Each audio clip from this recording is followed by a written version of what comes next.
अब हम देखते हैं प्रश्नावली 1.4 का क्वेश्चन नंबर 4। क्वेश्चन नंबर 4 क्या कहता है, देखिए। संख्या रेखा पर √9.3 को निरूपित कीजिए।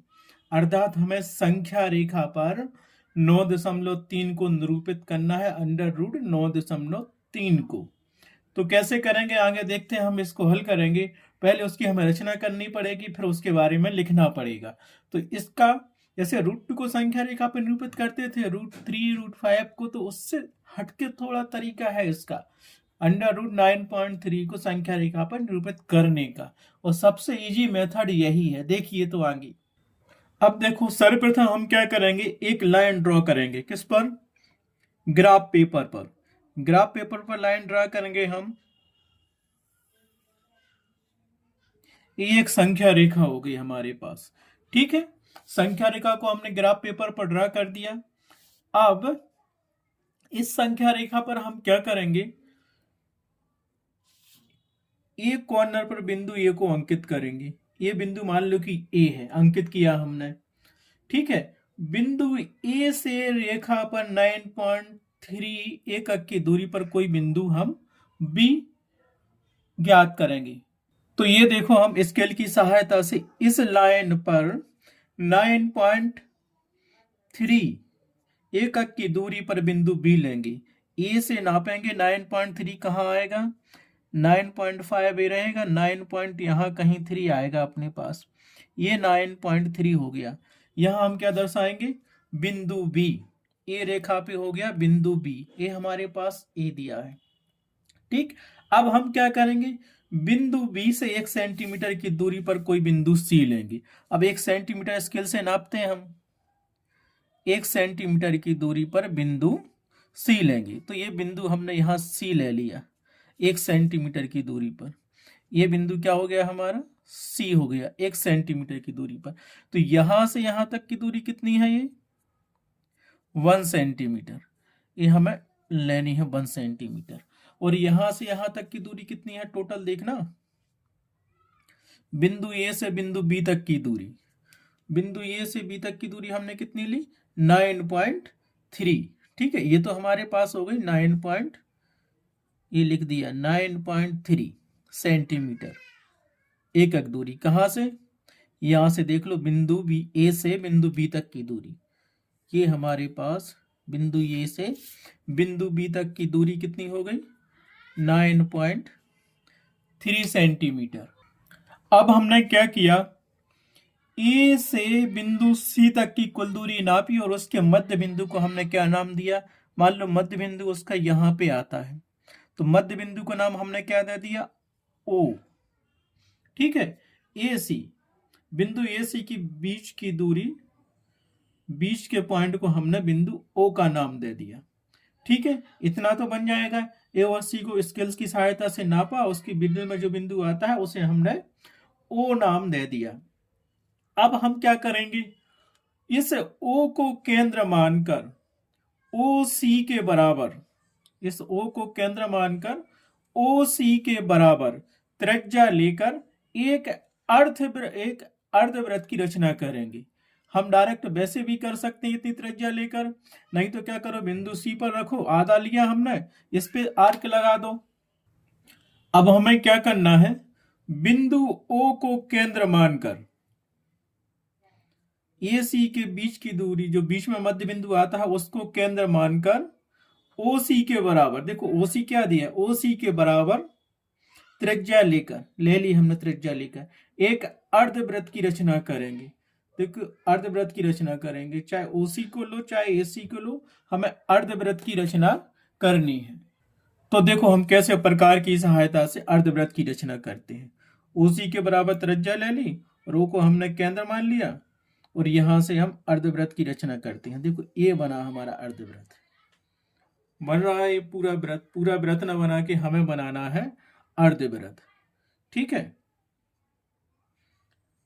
ए थोड़ा आगे हो गया हमारे हमसे, देखिए यहां पे पूरा ये अर्धवृत्त की रचना हम करते हैं, ये बन गई।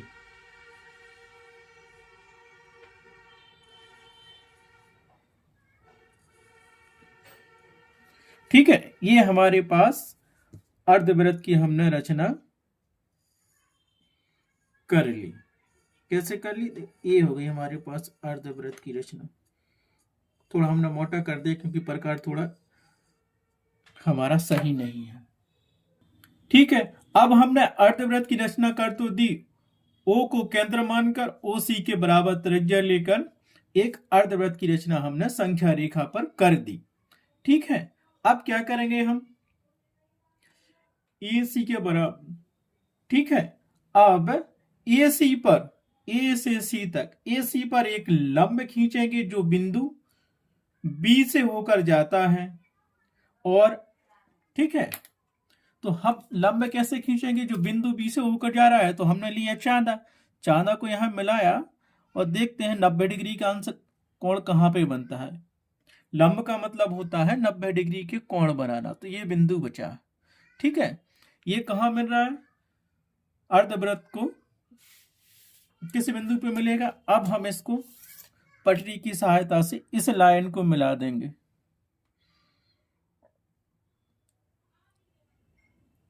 ठीक, ये मिला दिया हमने। एक बार फिर से नाप लेते हैं, सही है क्या ये अर्धवृत्त? हाँ, ठीक है, करेक्ट यही आएगा। और अब इस लाइन को हम मिला देते हैं, लेकिन ये बिंदु कहां तक जाएगा? थोड़ा अर्धवृत्त पे ही मिलेगा, उसके ऊपर नहीं ले जाना है इसको। ठीक है, ये बिंदु मिल गया हमें। यहाँ पे कौन सा? D नाम दे देते हैं। ठीक है, तो हमने क्या किया?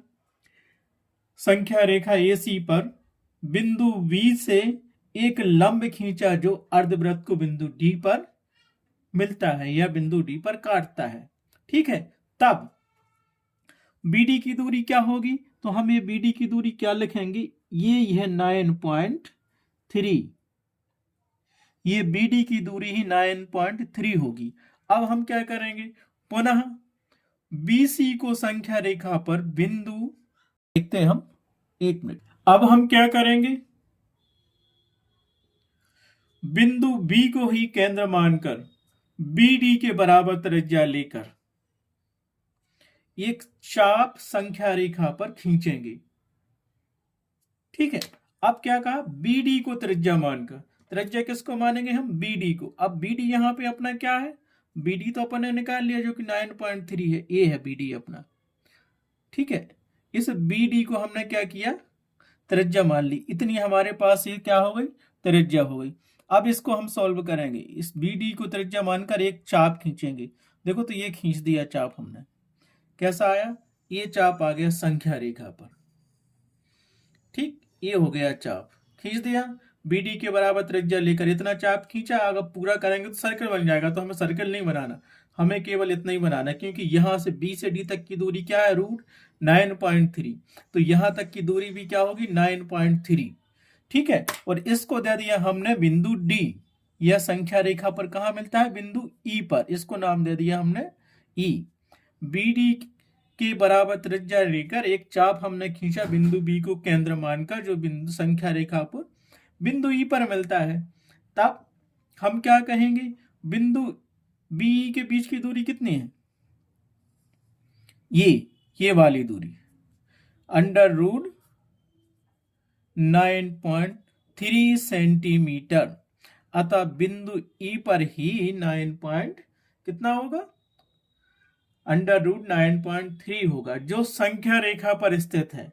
अतः संख्या रेखा पर बिंदु BE बराबर अंडर रूट 9.3 होगा। अतः BE निरूपित कर रहा है बिंदु B और बिंदु E, ये पूरा कहलाता है अंडर रूट 9.3 सेंटीमीटर। इस प्रकार हमने संख्या रेखा पर दिखा दिया है कि अंडर रूट 9.3 संख्या रेखा पर कहां स्थित होगा? बिंदु BE ही अंडर रूट 9.3 होगा। ठीक है, इस प्रकार हमने चित्र की रचना तो कर ली और बता दिया, लेकिन इसकी रचना भी हमें लिखनी है, तब उसमें पूरे मार्क्स दिए जाएंगे। अगर 4 नंबर का क्वेश्चन आया है तो इस प्रकार रचना हमें करनी पड़ेगी, और जो हमने इस फिगर को बनाने में किया है वो हमें लिखना भी पड़ेगा। उसको हम कहते हैं रचना के पद।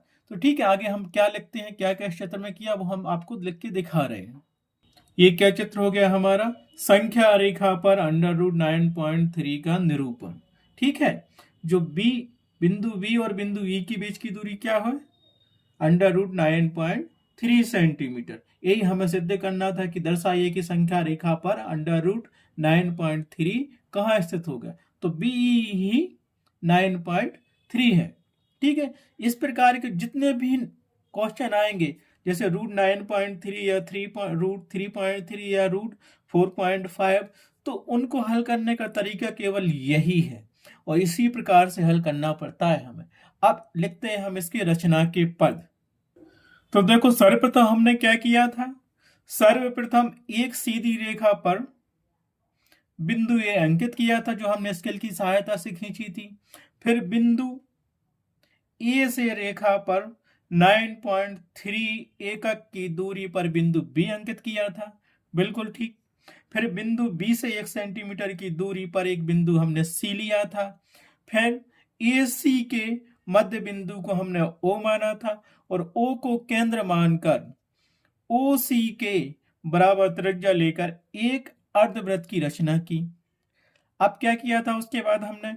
अब ए सी पर एक लंब खींचा जो बिंदु बी से होकर जाता है। लंब का मतलब होता है उस बिंदु पर 90 डिग्री का एंगल बनना चाहिए, तथा अर्धवृत्त को बिंदु डी पर काटता है। जब हमने बिंदु बी से एक लंब खींचा तो वह अर्धवृत्त को कहाँ मिलता है? बिंदु डी पर मिलता है। तब बी डी के बीच की दूरी क्या होगी? बी डी के बीच की दूरी ही अंडर रूट 9.3 होगी। अब हमने पुनः क्या किया था? बी सी को संख्या रेखा पर बिंदु बी को केंद्र मानकर और बी डी के बराबर त्रिज्या लेकर एक चाप खींचा, जो माना कि संख्या रेखा को बिंदु ई पर काटता है। अतः बिंदु बी ई बराबर अंडर रूट 9.3 होगा, जो कि संख्या रेखा पर स्थित है। अतः संख्या रेखा पर बिंदु बी ई बराबर अंडर रूट 9.3 को निरूपित करेगा। इस प्रकार हमने क्या किया? संख्या रेखा पर अंडर रूट 9.3 को निरूपित कर दिया। इस प्रकार प्रश्नावली 1.4 का ये 4th क्वेश्चन सॉल्व हुआ। अब हम चलते हैं नेक्स्ट क्वेश्चन पर। अब हम करेंगे प्रश्नावली 1.4 का क्वेश्चन नंबर 5, जो लास्ट क्वेश्चन है। इसमें हमें क्या दिया गया है? निम्नलिखित के हरों का परिमीकरण कीजिए। बहुत इंपॉर्टेंट क्वेश्चन है। इनमें से कोई भी एक क्वेश्चन वो पुटअप कर सकते हैं मेन एग्जाम में, या एग्जाम्पल में कुछ क्वेश्चन दिए हैं वो भी आप लोग सॉल्व कर लेना, उसमें से भी हो सकता है आपके लिए क्वेश्चन पूछा जाए परीक्षा में। ठीक है, ये इंपॉर्टेंट क्वेश्चन है। तो इसका पहला क्वेश्चन हमें दिया है 1/√7, दूसरा दिया है 1/√7 माइनस √6, थर्ड दिया है 1/√5 प्लस √2 और फोर्थ दिया है 1/√7 माइनस 2। तो हम पहला क्वेश्चन अभी यहाँ सॉल्व करते हैं। पहला क्वेश्चन हमें क्या दिया है? 1/√7। तो याद रखना, जो 1/√7 दिया है तो यहाँ हम क्या लिखेंगे? ऊपर का कहलाता है अंश और नीचे का कहलाता है हमारे पास है हर।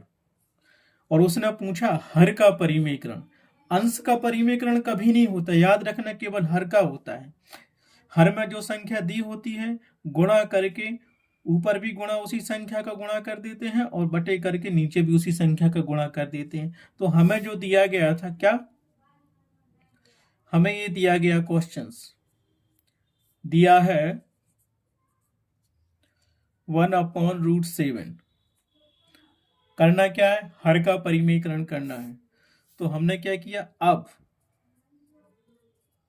ये आपको लिखना पड़ेगा। अब दी गई संख्या 1/√7 का हर का परिमेयकरण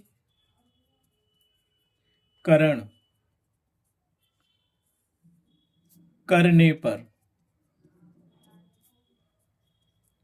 ठीक, हर क्या दिया है? √7, तो उसी का परिमेयकरण करेंगे। अब परिमेयकरण करने के लिए क्या कहते हैं?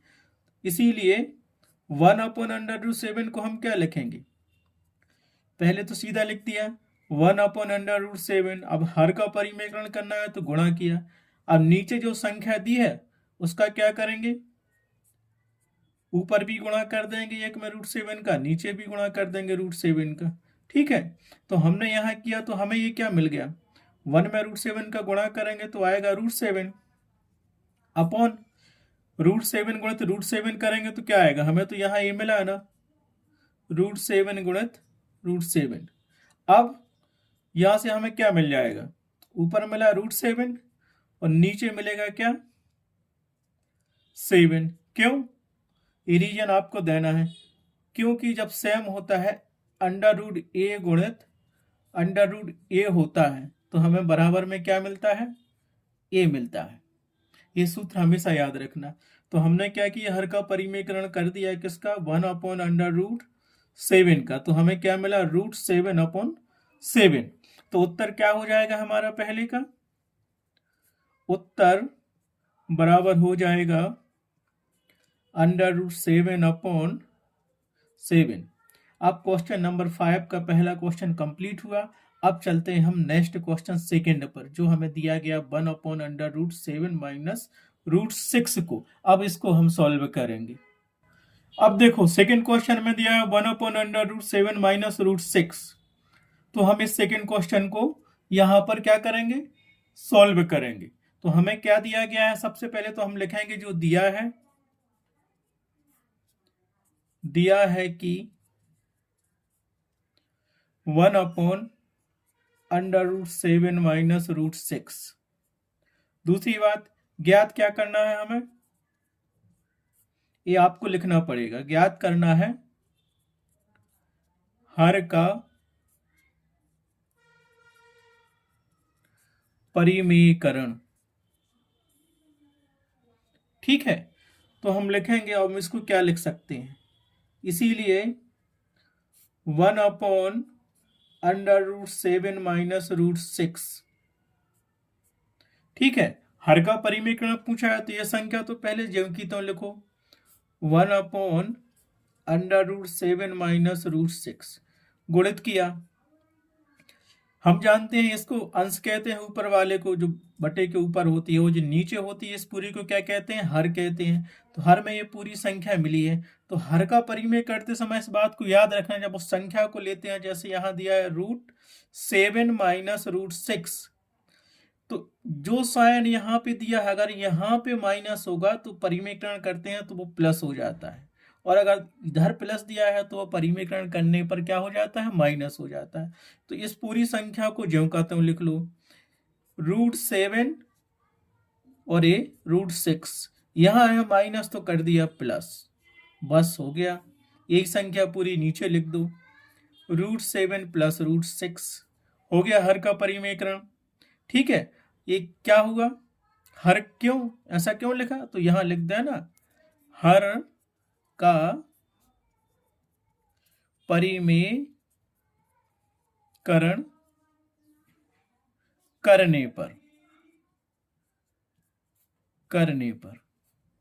हर का परिमेयकरण कर दिया हमने। अब क्या मिलेगा यहाँ पे हमें, देखो बराबर के नीचे बराबर लिखना है, 1 का मल्टीपल होगा √7 + √6 में, तो 1 और कोष्टक के अंदर आ गया √7 + √6।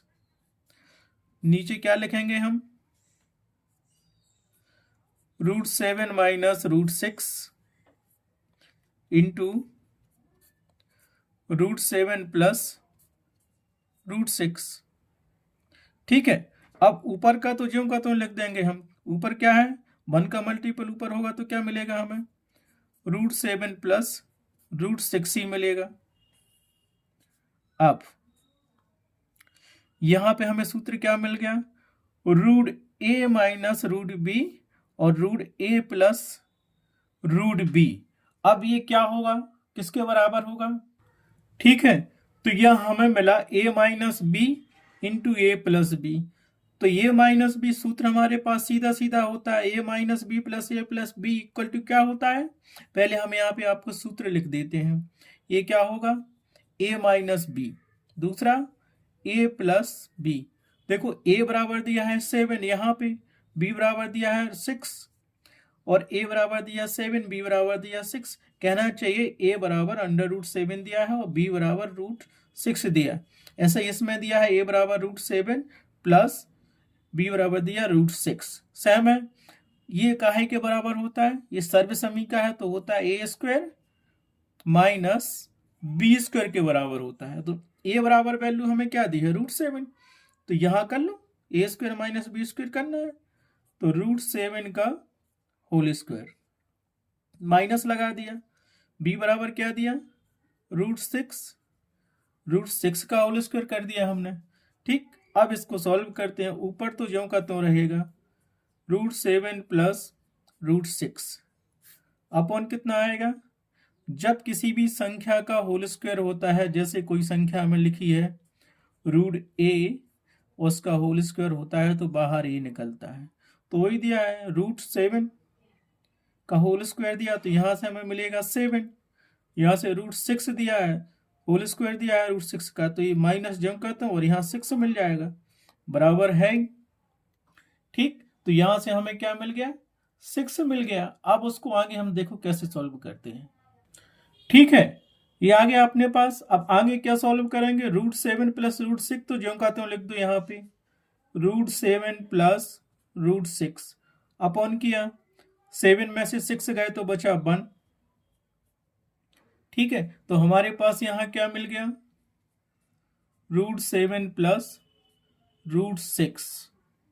ठीक है, ये मिल गया हमारे पास। ठीक, तो उत्तर बराबर क्या आएगा हमारे पास? √7 प्लस √6। ये क्वेश्चन नंबर 5 का क्वेश्चन सेकंड सॉल्व हुआ। अब चलते हैं हम थर्ड क्वेश्चन सॉल्व करने के लिए नेक्स्ट पेज पर। तो हम देखते हैं क्वेश्चन नंबर 5 का क्वेश्चन 3, जो हमें दिया है 1/√5 प्लस √2। इसका हमें क्या करना? हर का परिमेकरण करना। तो सबसे पहले हमने लिख लिया, दिया है कि 1/√5 प्लस √2 और ज्ञात क्या करना है? हर का परिमेकरण करना है। ये आपको आंसर शीट में लिखना पड़ेगा, तभी नंबर मिलेंगे। तो ठीक है, हम इसको लिखते हैं। जो दिया है वो तो लिख लिया। अब देखो हमने क्या किया,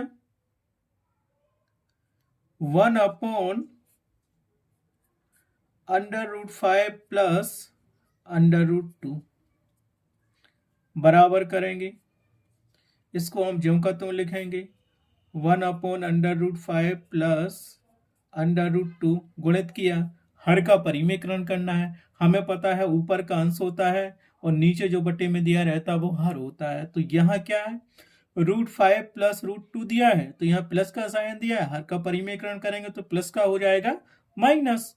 बस तो यहाँ यही लिखना है हमें, √5 प्लस का साइन माइनस कर दिया और √2 कर दिया, और अपन में भी हमने क्या किया? √5 माइनस √2।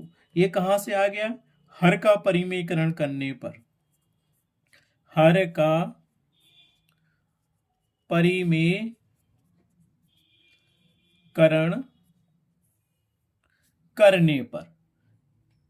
करने पर भी लिख दो, करने पर, तब तो आया।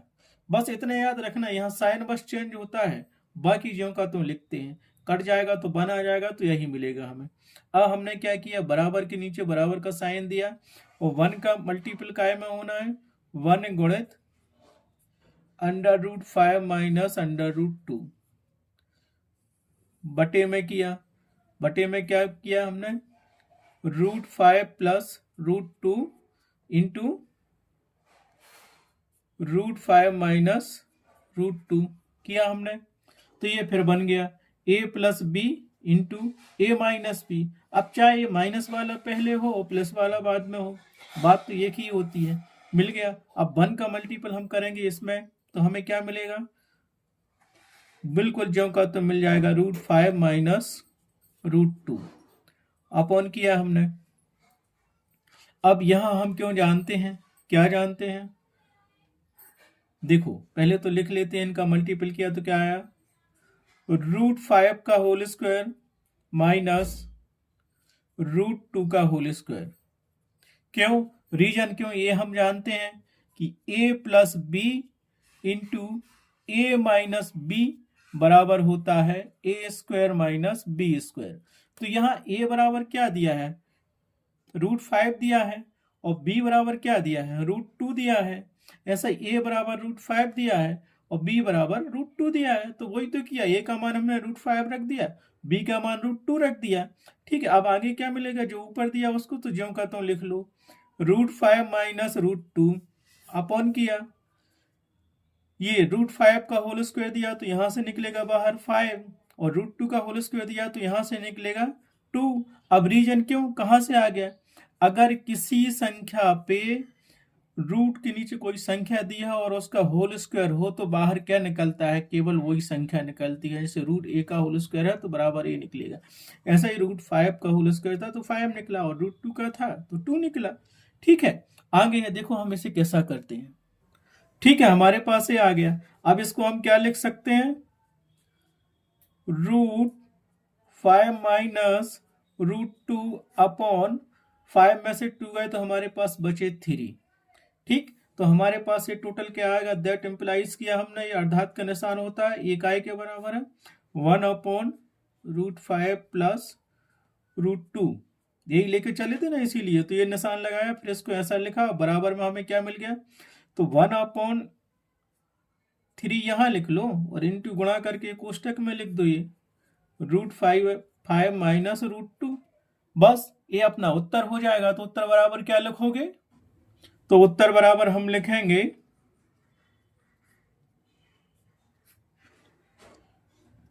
√5 माइनस √2 अपॉन 3। ये क्वेश्चन नंबर 5 का 3 क्वेश्चन सॉल्व हो गया, ये उसका आंसर हुआ। अब चलते हैं क्वेश्चन नंबर 5 के 4th क्वेश्चन पर हल करने के लिए। तो देखो, ये दिया क्वेश्चन नंबर 5 का last question, 4th question, 1 upon √7 minus 2। इसका हमें क्या करना, हर का परिमेयकरण करना। तो हमें क्या दिया गया है, 1 अपॉन √7 माइनस 2, और ज्ञात क्या करना, हर का परिमेयकरण करना। बिल्कुल ऐसा ही जमाना क्वेश्चन पेपर जो आंसर शीट मिलेगी उसमें आपको मान लो ये क्वेश्चन आया तो ऐसे ही हल करना। ठीक है, ये दिया गया और ये हमें ज्ञात करना। तो हर का परिमेयकरण करते हैं, तो हम क्या करेंगे, जो दिया गया उसको लिख लो, क्या दिया है वो तो हमने पहले लिख दिया। अब क्या करेंगे, हर का परिमेयकरण करने पर, तो यहीं लिख लेते हैं हम, नाउ मतलब अब हर का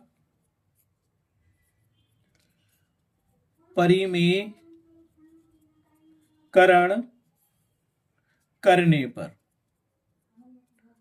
हर का परिमेयकरण करने पर, अब जो दिया है वो जो का तो लिख लिया, इसीलिए 1 अपॉन √7 माइनस 2 बराबर क्या लिखेंगे, 1 अपॉन √7 माइनस 2 गुणित किया, हर का परिमेयकरण करना, हर ये नीचे का कहलाता, ऊपर अंश कहलाता है। तो हर में √7 माइनस 2 दिया है, ये माइनस दिया, परिमेयकरण करेंगे हर का तो ये माइनस का प्लस हो जाएगा। तो यहाँ हमने लिख दिया √7 प्लस 2 अपॉन √7 प्लस 2। ठीक, क्यों, हर का परिमेयकरण करते हैं तो साइन चेंज हो जाता है, माइनस का प्लस और प्लस का माइनस। ठीक है, अब इसको करो ज्यों का त्यों, 1 ज्यों का त्यों किया, गुणित किया, गुणित हमें क्या मिल गया, √7 प्लस 2, और नीचे अपन में क्या आएगा हमारे पास, ये दिया है √7 माइनस 2 इंटू √7 प्लस 2। ठीक है, ये हर का परिमेयकरण हमें टोटल मिल गया। अब क्या करेंगे, 1 में इतने का गुणा होगा √7 प्लस 2 का तो क्या आएगा, ये तो हमारे पास ज्यों का तो मिल गया √7 प्लस 2 अपॉन किया, ये फिर से मिल गया हमें a minus B into A plus B. तो वो सूत्र हमें ज्ञात है, ये क्या होता है, a² माइनस बी स्क्वायर। तो यहाँ लिख लो, a बराबर दिया √7, तो √7 का होल स्क्वायर हो गया, माइनस लगाया, b बराबर दिया है 2, तो ये क्या हो गया हमारे पास, 2 का होल स्क्वायर हो गया। ठीक, रीजन क्या है, हम क्या जानते हैं, a minus B into A plus B बराबर क्या होता है, a² माइनस बी स्क्वायर। और a बराबर हमें यहाँ √7 दिया है और b बराबर हमें यहाँ पे 2 दिया है, तो वही तो रखा, a² माइनस बी स्क्वायर। ठीक है, इसको हमने किया सॉल्व, तो हमें क्या मिल गया, √7 प्लस 2 ज्यों का तो रखा, अपन में क्या आएगा, √7 का होल स्क्वायर है तो यहाँ से निकलेगा 7, माइनस ज्यों का तो 2 का होल स्क्वायर है तो ये हो जाएगा 4, क्योंकि यहाँ हम जानते हैं अगर कोई संख्या दी है रूट के अंदर और उसका होल स्क्वायर दिया है तो वो संख्या क्या निकलती है, इतनी ही निकलती है। ठीक है, अब देखो आगे हमने किया दैट एम्प्लाइज 1/√7 - 2, यही लेके चले थे ना, बराबर किया। ऊपर का जो कहते हैं लिख दो आप, √7 + 2 अपॉन 7 में से 4 गया तो क्या मिलेगा हमें, 3 मिल गया। तो अब उत्तर बराबर हमें क्या मिलेगा, उत्तर मिलेगा हमें √7 + 2 अपॉन 3। एक क्वेश्चन नंबर 5 का लास्ट क्वेश्चन पूर्व सॉल्व हुआ। इस प्रकार प्रश्नावली 1.4 अध्याय 1 संख्या पद्धति की कंप्लीट हुई। नेक्स्ट प्रश्नावली को हम देखेंगे नेक्स्ट वीडियो में।